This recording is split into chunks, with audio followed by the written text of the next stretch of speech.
Hello friends, today I will discuss about systemic lupus erythematosus. As we all know, systemic means multiple organs are involved in this disease. The name word lupus is derived from the word wolf because in 13th century the physician called Rosarium observed that the facial rash in SLE patient is resembles to that of an wolf bite. So he coined the word lupus to denote this disease. And erythematosus is reddening of skin.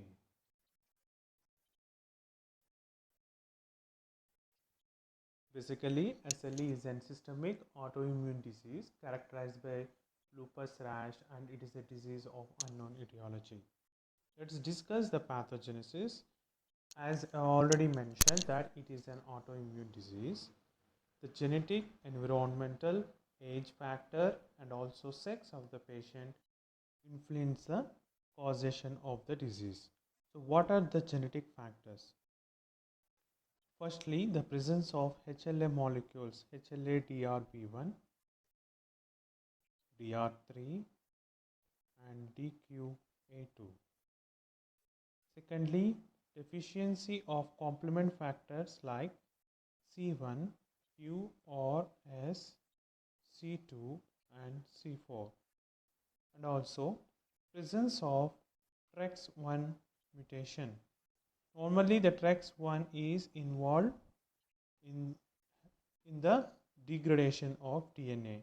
So when there is mutated, there is inadequate degradation of DNA and the persistence of DNA leading to increased autoimmune response against the DNA. And TREX1 is present on X chromosome.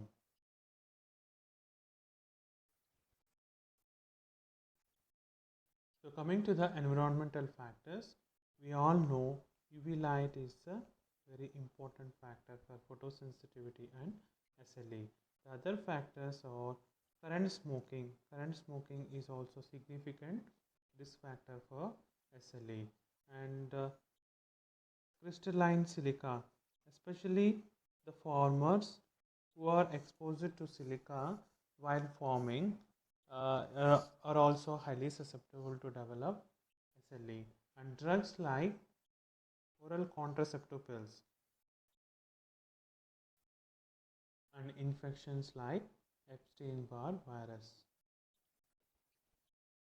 So what are the age factors? Usually this disease is commonly seen in childbearing age, that is usually in between 20 to 30 years.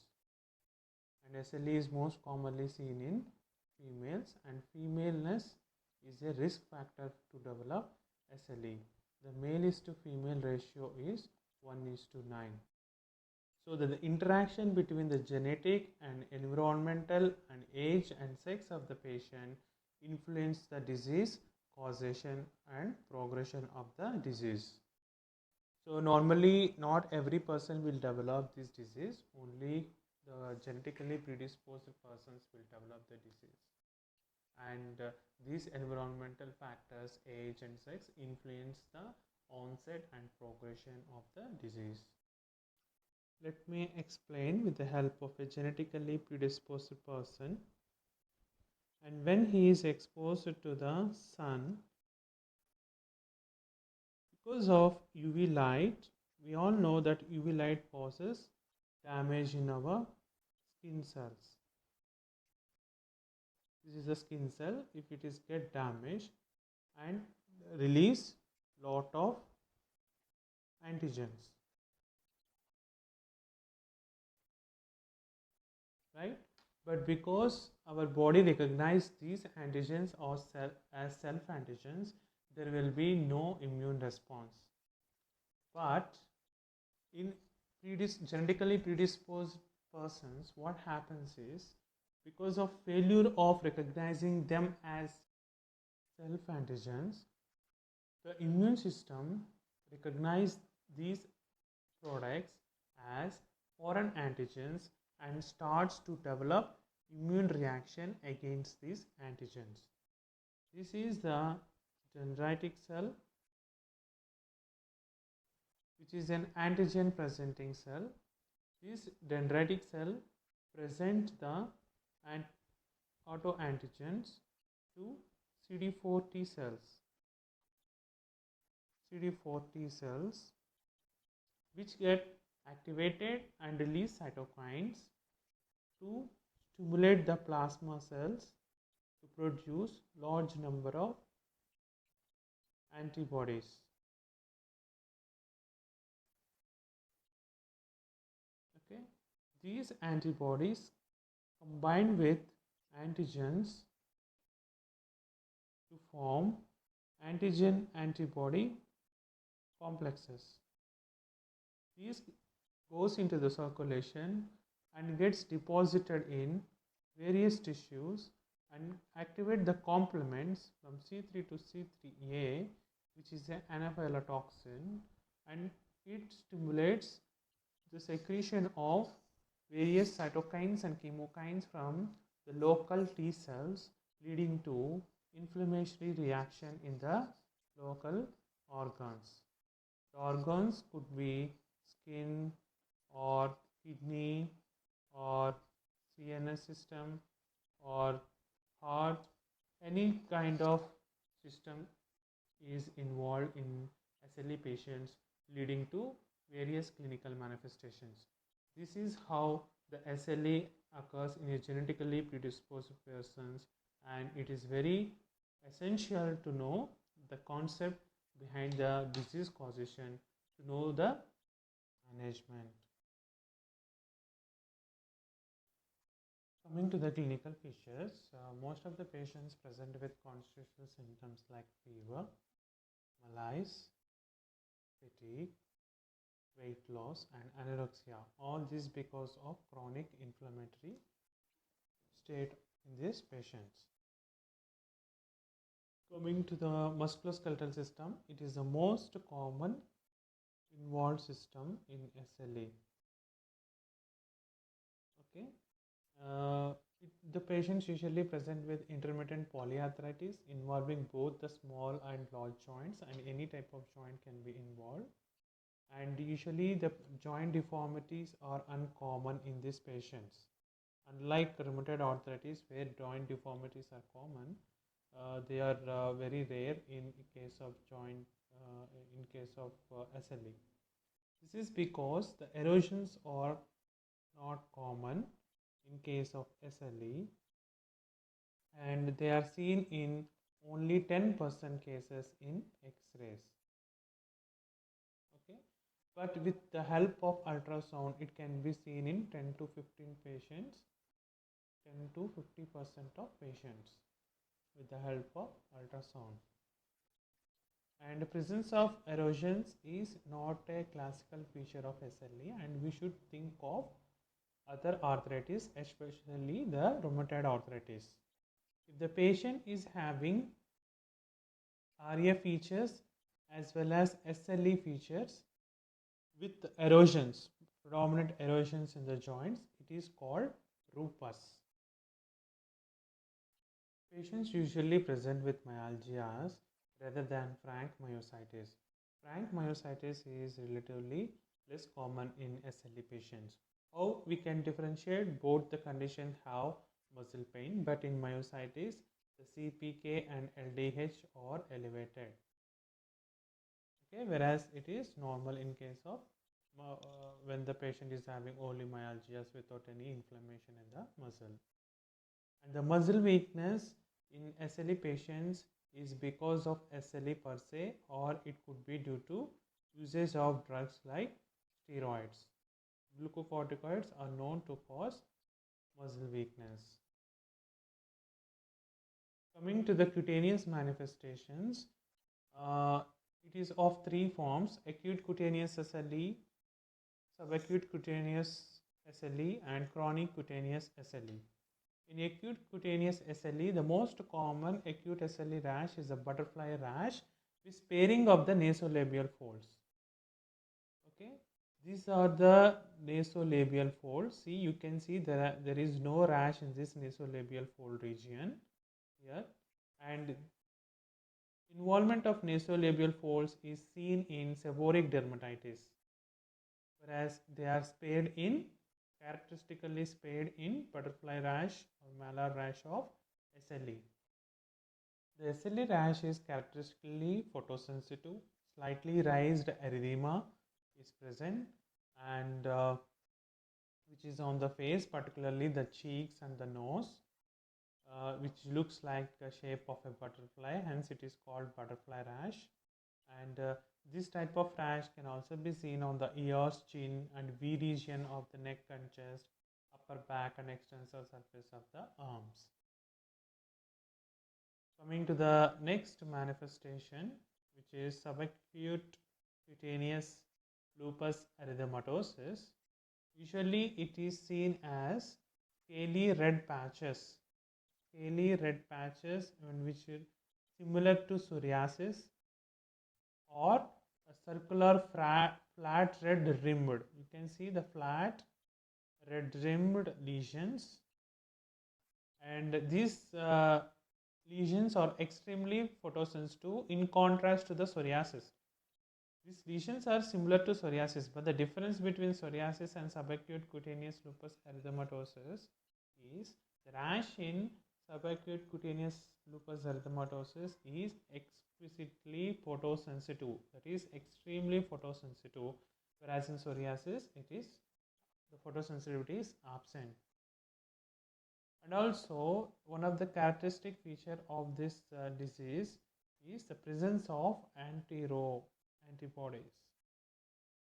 Presence of anti-Ro SSA antibodies indicate the patient is at high risk of developing subacute cutaneous lupus erythematosus.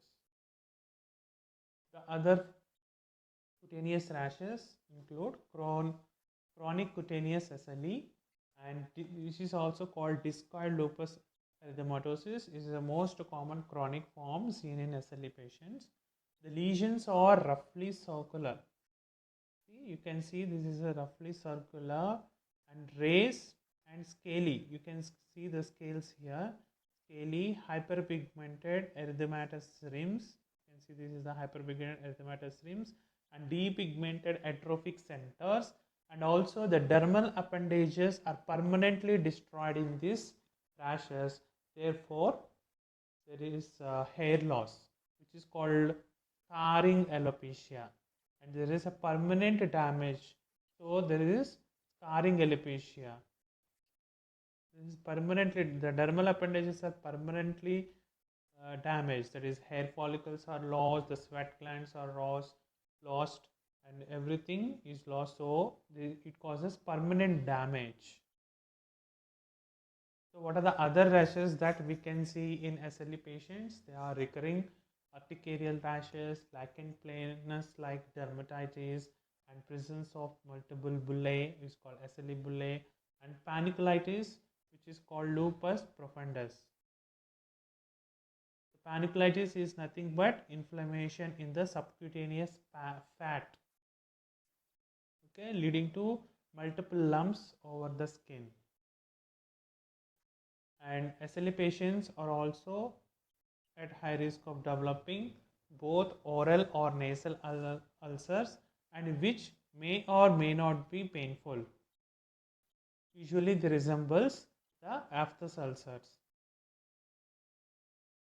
Coming to the renal manifestations in SLE, the nephritis is the most serious manifestation of SLE. Most patients are asymptomatic in terms of nephritis, and hence all the patients should undergo complete urine analysis for further planning. So, and renal biopsy is indicated in all the patients with evidence of nephritis clinically. That is, if the patient is having proteinuria or hematuria with RBC CAS, and also patients with hypertension, we should rule out nephritis by doing the biopsy. There are the 6 different stages of lupus nephritis. Stage 1, it is a minimal mesangial deposits seen only on immunofluorescence microscope, but light microscopy findings are normal. Coming to the stage 2, there is mesangial proliferation is present. Whereas stage 3, it is focal lupus nephritis, in which less than 50% of glomeruli are involved. Whereas stage 4 is diffuse lupus nephritis, in which more than 50% of glomeruli are involved. Coming to the stage 5, it is membranous nephropathy, because there is a formation of membrane in the glomerular basement membrane. And stage 6 is advanced sclerosing disease, in which more than 90% of the glomeruli are sclerosed. 90% of glomeruli are sclerosed and leading to end-stage renal disease.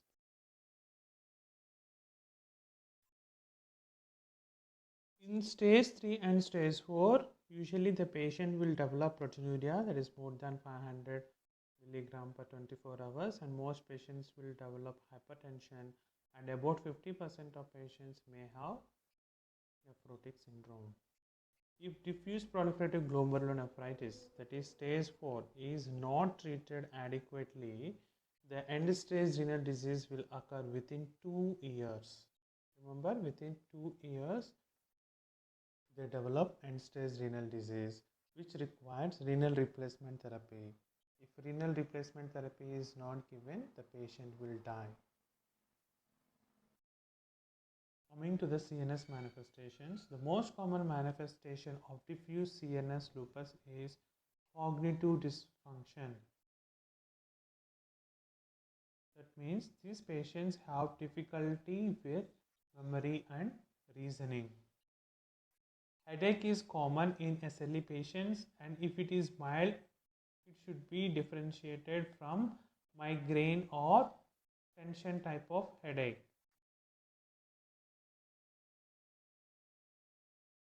But if it is severe, it indicates the onset of acute flare of SLE.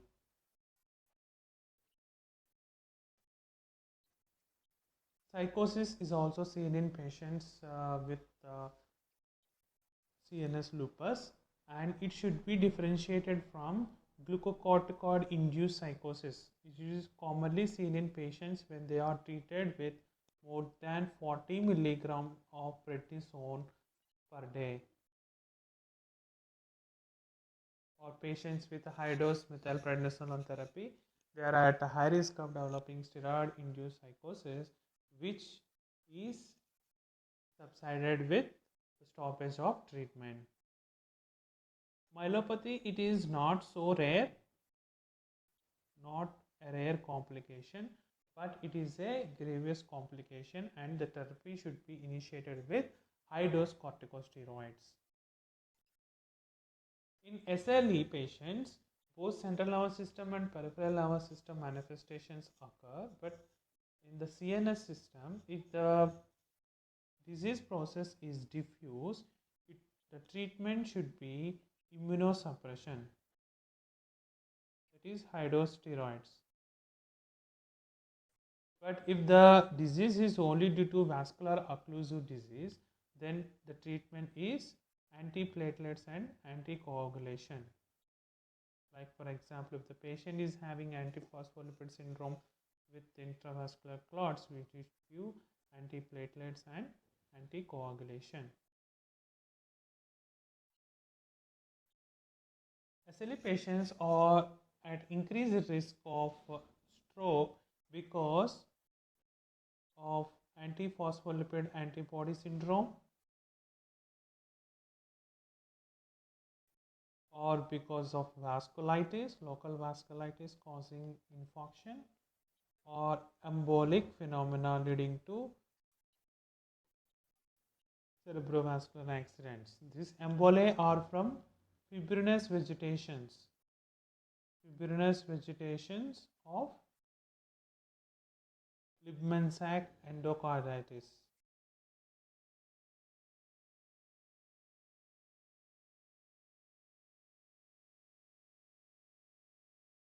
Okay. SLE patients are also at risk of developing MI because of accelerated atherosclerosis. In all the chronic inflammatory conditions, the atherosclerosis is accelerated because atherosclerosis itself is a chronic inflammatory condition. Coming to the pulmonary manifestations, the most common pulmonary manifestation in SLE is pleuritis with or without pleural effusion.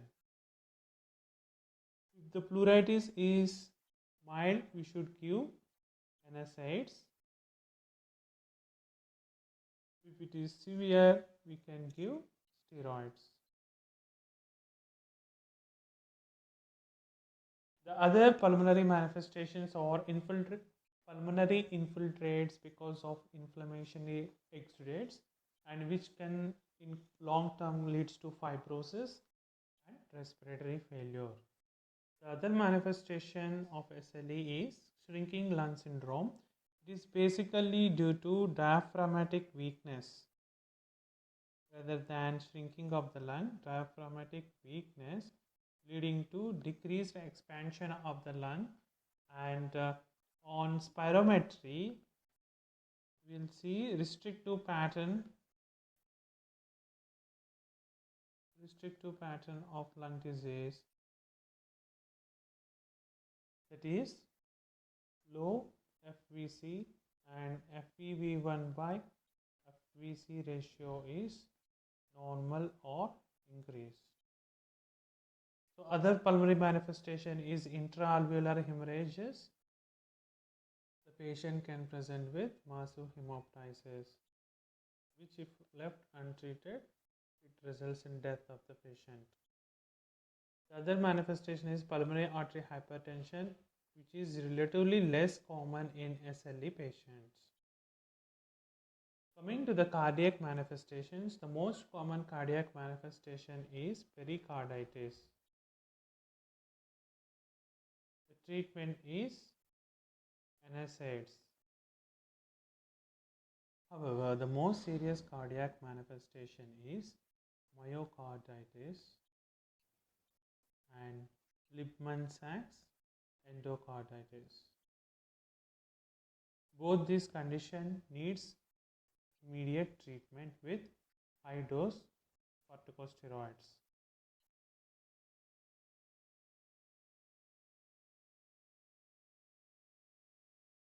Coming to the hematological manifestations, anemia is the most common hematological manifestation is anemia. The two normocytic normochronic anemia, reflecting the anemia of chronic disease, is the most common form. The other type of anemia that can be seen in these patients is hemolytic anemia,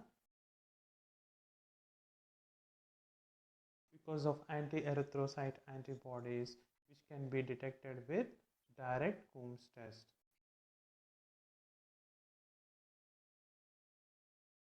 And the other hematological finding is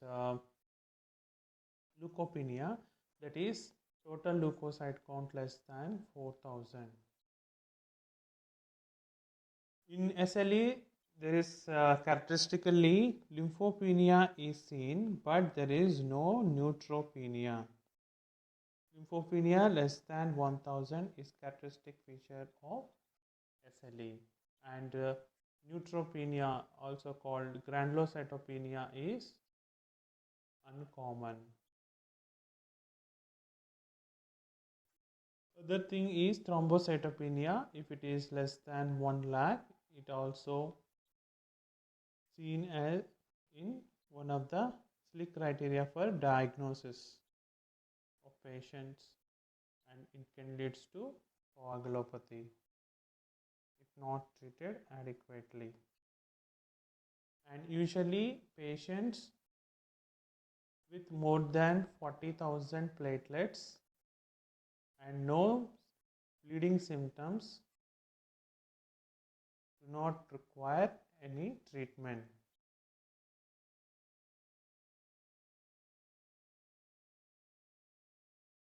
Otherwise, the patient should be treated similar to ITP with steroids.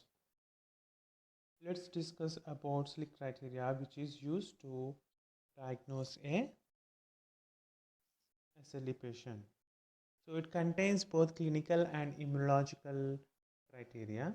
The clinical criteria are skin manifestations, acute lupus, acute SLE like malar rash, photosensitive, etc., and chronic SLE features like discard lupus.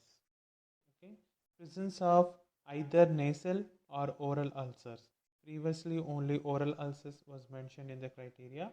Now it is both nasal or oral ulcers. And alopecia, it should be non-scarring alopecia. Non-scarring alopecia is a criteria of SLE. Synovitis, presence of equal to or more than 2 joint involvement is indicative of SLE. And renal findings, protein creatinine ratio more than or equal to 5, that is indicating more than 500 milligrams of protein in the urine in 24-hour collection, and also presence of RBC CAS in the urine indicating the nephritis, and also the biopsy finding. If the biopsy is positive for nephritis, then it is also considered one of the criteria. Neurological criteria, it can be because of seizures or psychosis or mononeuritis or peripheral or cranial neuropathies or acute confusional state and myelitis. Okay, and other criteria, hematological criteria is hemolytic anemia as evidenced by hemolysis, and anemia, unconjugated bilirubin, and decreased hemoglobin. Okay, and the leukopenia is very important to remember the count. The leukopenia should be less than 4,000, and the most characteristic hematological feature is lymphopenia less than 1,000. Usually, neutropenia is not seen in not commonly seen in SLE. It is a lymphopenia that is the predominant feature, and thrombocytopenia less than 1 lakh. Okay, these are the clinical criteria. There are 6 immunological criteria. The first one is NA, which should be positive. That means it should be more than the reference negative value.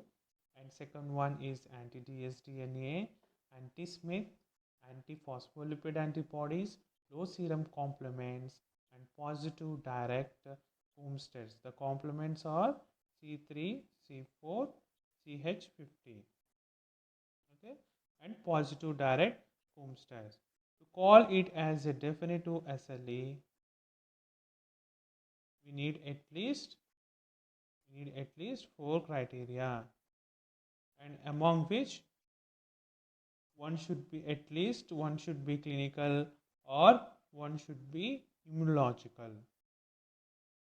Then only we can call it as a definite SLE. Okay, if it is only 3, it is usually called as probable SLE. In addition to that, when the renal biopsy is suggestive of nephritis, lupus nephritis, suggestive of lupus nephritis, plus presence of any autoantibody, also indicate the patient is having SLE. We have learned about the criteria for SLE. Now we will see what are the different autoantibodies that can be seen in SLE. The most common antibody that is seen in SLE is ANA, which is seen in almost 98% of the patient, and it is the most sensitive and best screening test, and also most sensitive antibody for detection of SLE. Okay, and repeated negative tests makes the diagnosis of SLE unlikely. Okay. The second antibody, which is seen in about 70% of patients, the antigen recognized is DNA. These antibodies actually react against the DNA. So high titers are SLE specific. High titers, not in low titers. The high titers are SLE specific.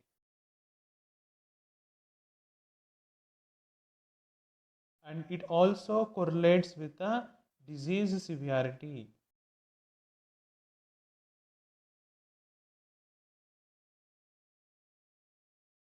The presence of anti-dsDNA antibodies increase the incidence of nephritis and vasculitis. So it is a poor prognosis. High titers of dsDNA are having poor prognosis because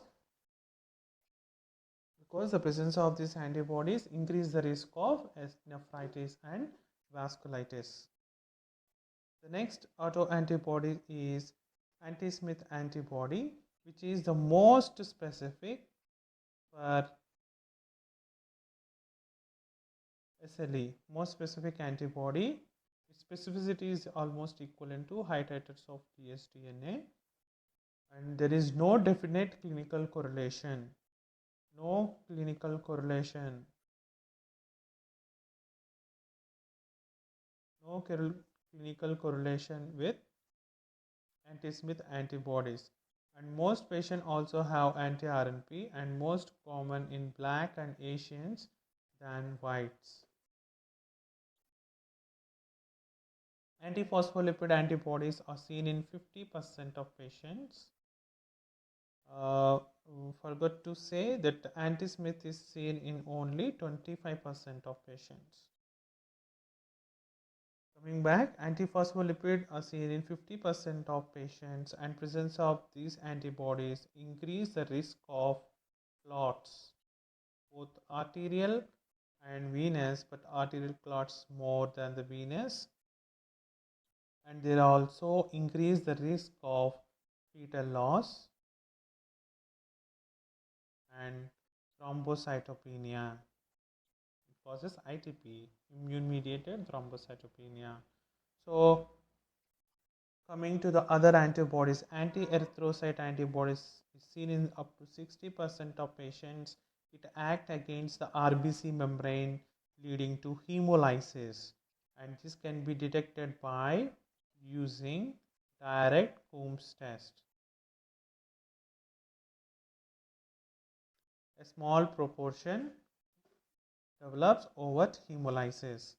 Antiplatelet antibodies are seen in 30% of the patients and is associated with production of ITP. But the sensitivity and specificity are not good for these antibodies, and this is not a useful clinical test. Antineuronal antibodies is seen in almost 60% of patients. It correlates with active CNS lupus.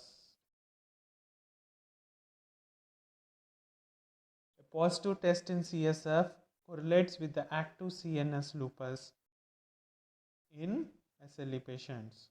Anti-ribosomal P antibodies is seen in 20% of patients. The antigen here is protein in the ribosomes. A positive test in serum correlates with depression or psychosis due to CNS lupus. Okay. The other antibodies that can be seen in SLE are anti-Rho, which is seen in about 30% of patients. It is not specific for SLE but associated with Sika syndrome and predisposes to subacute cutaneous lupus erythematosus,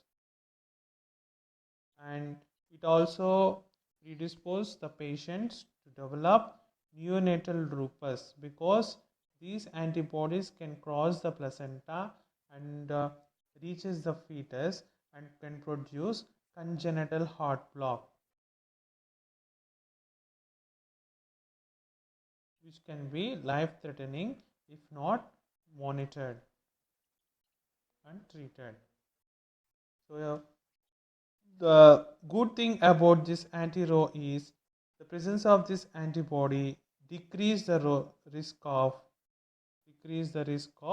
nephritis. Remember, it is a very important point. Which presence of which antibody decrease the risk of nephritis? Anti-Ro. The antibody which increase the risk of nephritis is anti-dsDNA, and anti-La is also decrease the risk of nephritis, is seen in only 10% of patients. So these are the common antibodies that can be seen in SLE patient.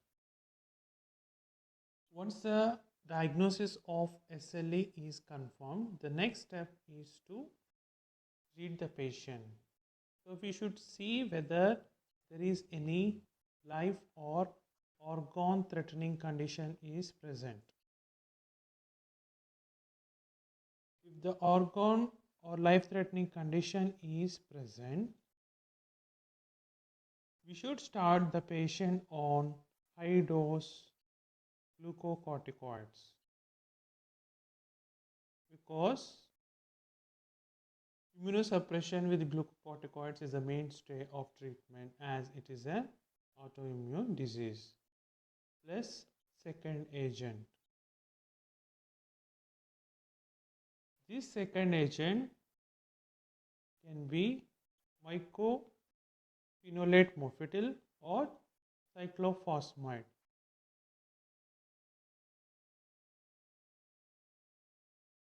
But cyclophosphamide low or high dose should not exceed 6 months. So treatment should be less than 6 months.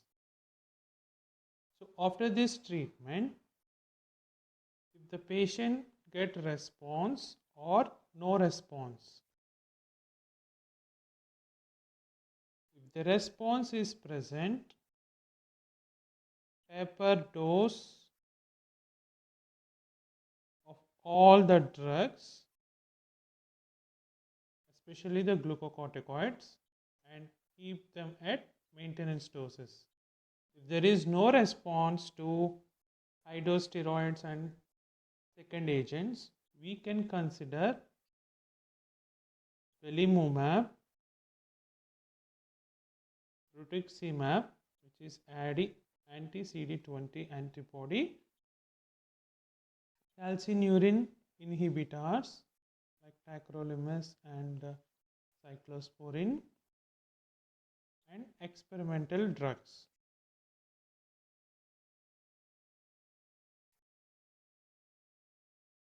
Okay, so what if there is no life or organ threatening condition? Then we should see for quality of life of the patient. If the quality of life is good and it is acceptable, then we can give just conservative management. That is, if the patient is having joint pains, we can give NSAIDs, and if the patient is having fever, we can give analgesics, like that. So, but if the quality of life is not acceptable and impaired, in addition to the conservative management, we should start the patient on low dose steroids, and also we can even consider the belimumab therapy initially. Okay, so this is the way we should treat the patients with SLE. So coming to the various drugs we can use in SLE treatment, the primary drug is high dose steroids. glucocorticoids. The indications are lupus nephritis, myocarditis, severe hemolytic anemia, severe thrombocytopenia,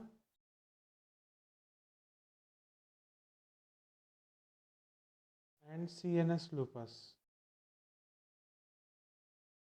The high dose is methylprednisolone at 15 mg per kg body weight, given over 3 to 5 days, followed by oral prednisolone at 1 mg per kg and tapered over few weeks once a remission occurs. Okay, and what are the other drugs we can use? Rituximab, which is anti-CD20 monoclonal antibody, which is directed against the B cells.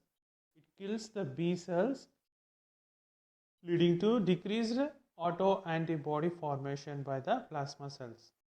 Okay, so it will improve the disease.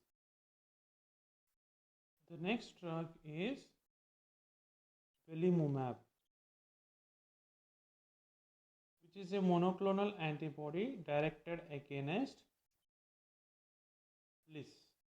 What is BLyS? It is a human B lymphocyte stimulator protein. This stimulator protein binds to the B cells for its growth.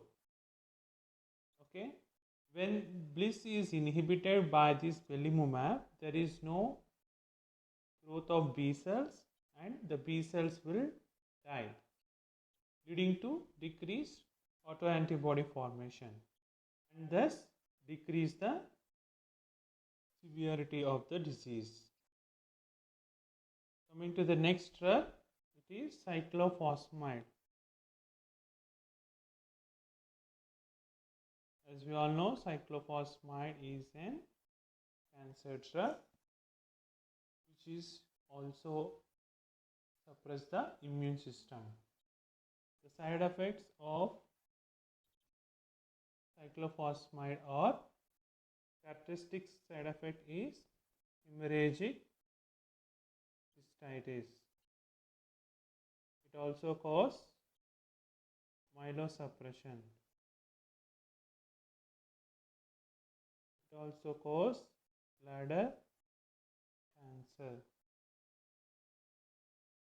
and ovarian and testicular failure. So we need to be careful while giving this drug to young patients. Okay.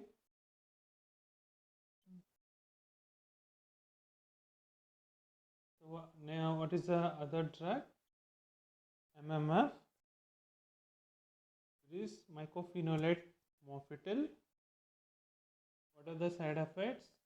It causes increased risk of infections and cytopenias because of bone marrow suppression, and it also causes lymphoproliferative disorders. Lymphoproliferative malignancies or disorders, and characteristically causes hypercholesterolemia,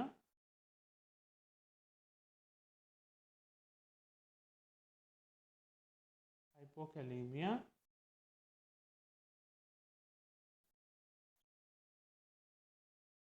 elevated liver enzymes,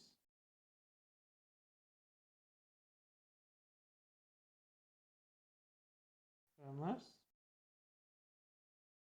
and rashes. So the patients all the patients who are on these medications should be followed up regularly with blood investigations like liver function test, complete blood picture, and electrolytes.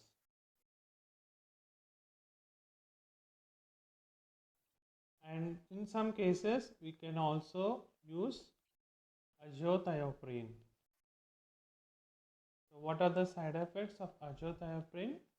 Azothioprine can also cause bone marrow suppression. It increases the risk of varicella zoster virus infection, pancreatitis, hepatotoxicity,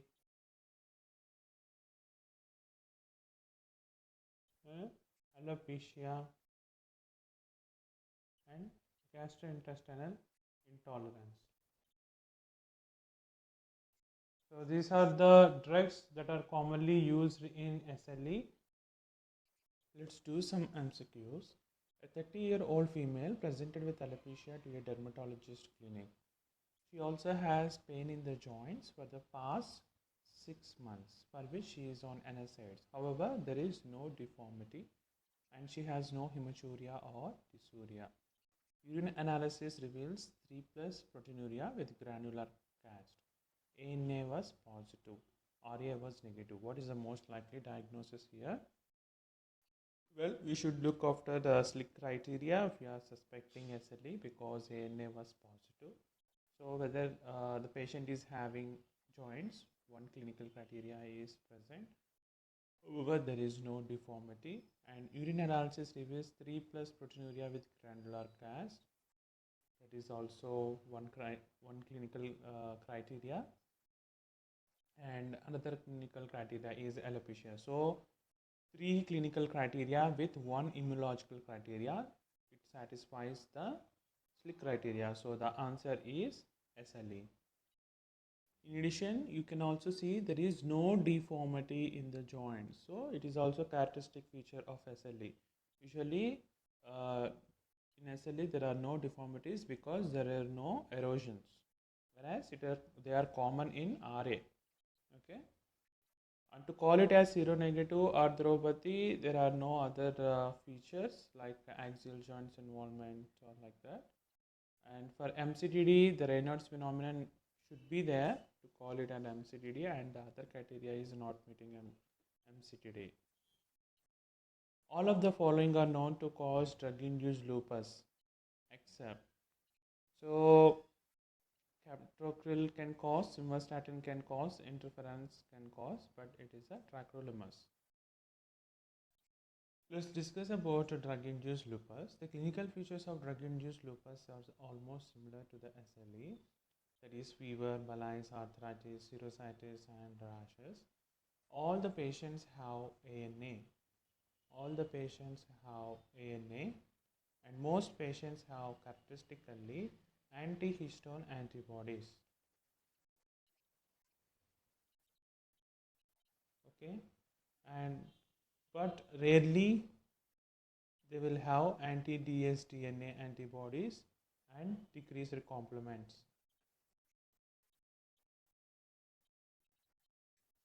Likewise, the renal and CNS involvement is also rare because anti-dsDNA and decreased complements indicate disease severity.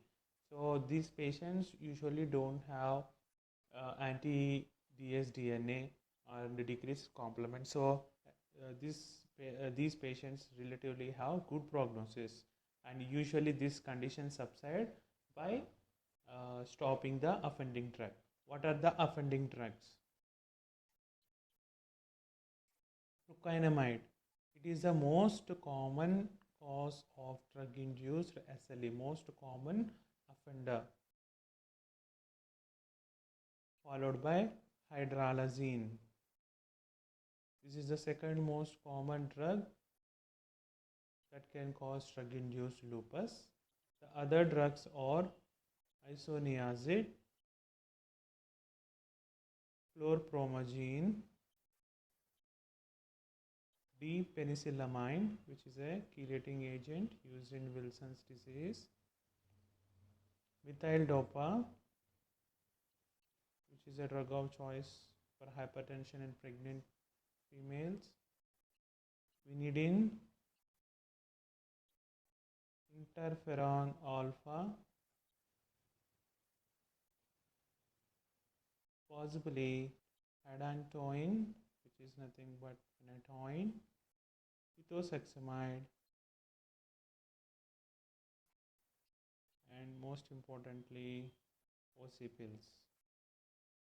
So these are the drugs that can induce drug-induced lupus in susceptible patients, and the treatment is similar to SLE, that is conservative management with stopping of offending drug, removal of offending drug.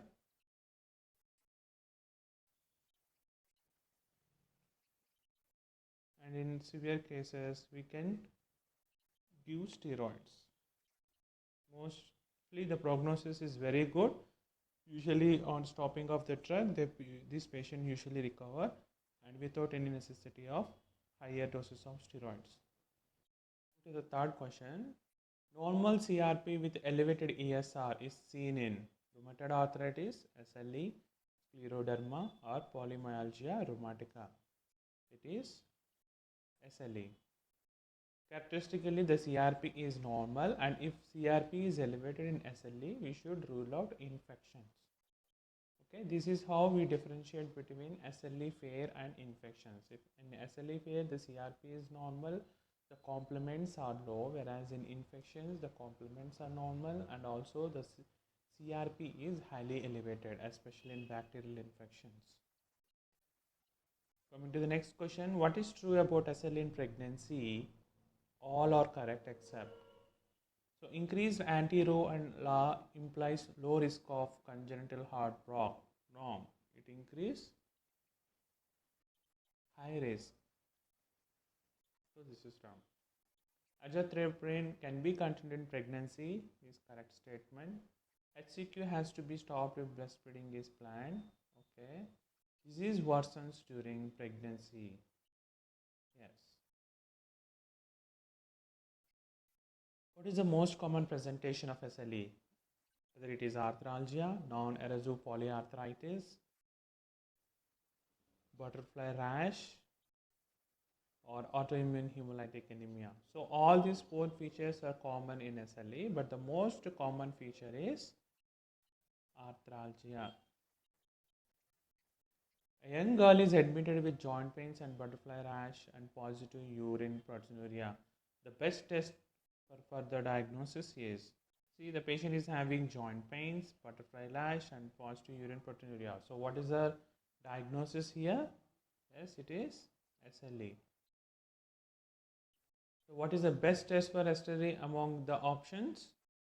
Anti-dsDNA antibody, anti-centromere antibody, antibodies to RNP, and antibodies to tRNA synthetase. We all know the most sensitive test is ANA. The most specific test is anti-Smith, as well as high titers of anti-dsDNA. So both anti-Smith and high titers of dsDNA are specific. However, anti-Smith is much more specific than high titers of dsDNA. And among the option, it is the anti-dsDNA that we can do for diagnosis of this patient. Bony erosions are seen in the following except gout, psoriasis, SLE, and osteoarthritis. Please comment answer in your comment section. I will reply to your answer. A 33-year-old woman has experienced episodes of fatigue, pleural effusion, pericardial effusion, and carpal tunnel syndrome and macrocytic anemia. Best test for diagnosis shall be whether it is anti-beta 2 phospholipid antibodies or anti-Smith antibody, anti-nuclear antibody assay for thyroid hormones. So what is your answer here?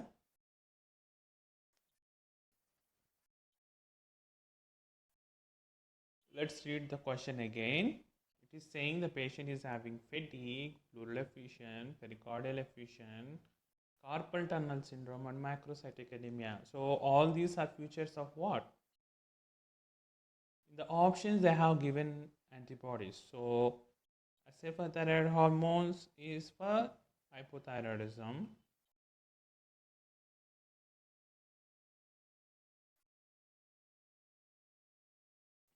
ANA and anti-Smith is for SLE.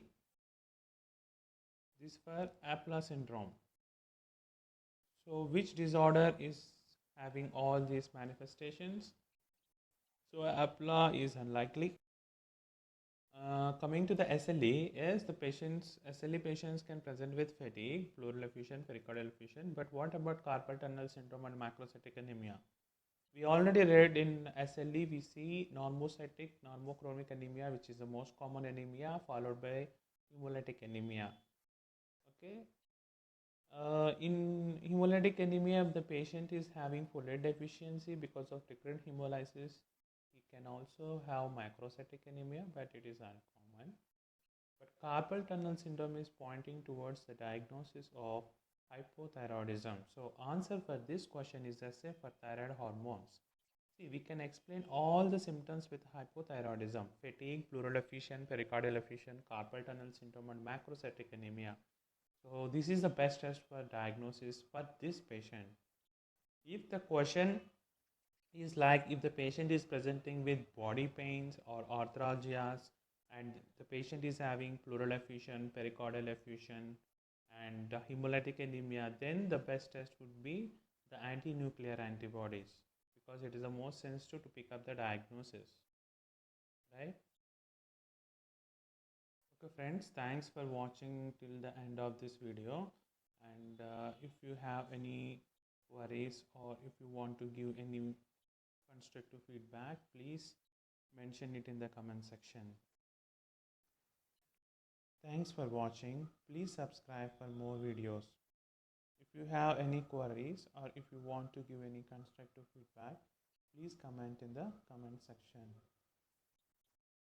Once again, thank you.